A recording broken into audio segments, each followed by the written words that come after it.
Today we are going to talk about adding and subtracting mixed numbers. So to start, I like to rewrite my equation 2 and 1/3 plus 1 and 3/4. From here, I like to turn my mixed number into an improper fraction. So I say 3 times 2 is 6, plus 1 is 7, making 7/3 the improper equivalent to 2 and 1/3.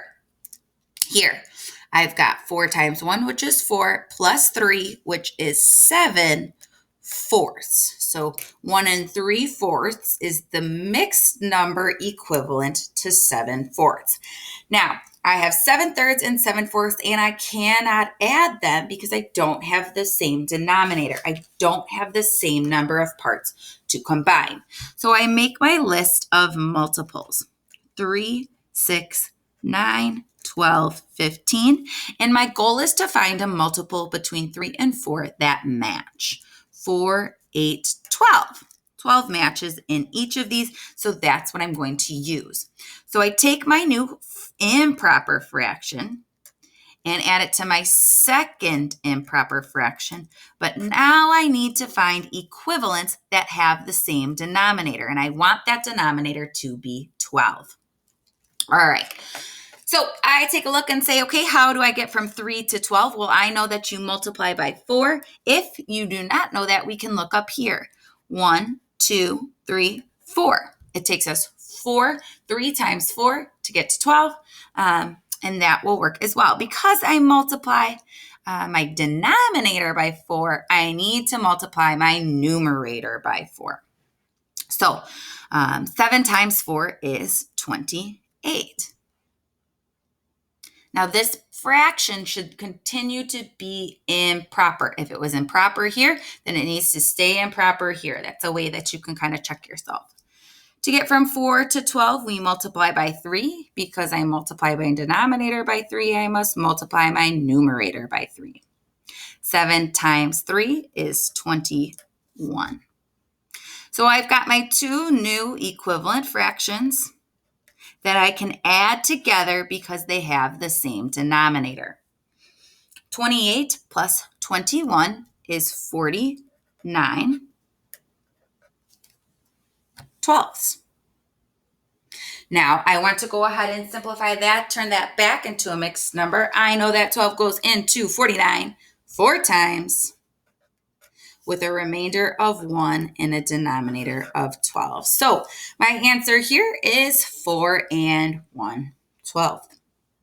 Let's try a subtraction problem. We do the same steps, the very same steps, but we do want to double check ourselves, make sure that we do not accidentally add them. All right, so we've got 4 and 5/6 minus 3 and a half. So I'm going to turn those into their improper equivalents. 6 times 4 is 24, plus 5 is 29. My denominator stays the same. Over here, I've got 3 times 2, which is 6, plus 1, which is 7. So I've got these two equivalents, 29 6 and 7 halves, but I cannot subtract them because they don't have the same denominator. So I go ahead and write out my multiples: 6, 12, 18, 24, and 30. All right, then I've got 2, 4, 6. 6 is a common multiple, so I can use that to help me find those equivalents. So I rewrite my new fractions: 29 sixths minus 7 halves. Here is a great time to double check that my operation is staying the same. All right, so I want my denominator to be 6. To get 6 to be 6, I don't have to do anything. That stays the same. I multiply by 1, my fraction stays the same. We already have a denominator of 6 there.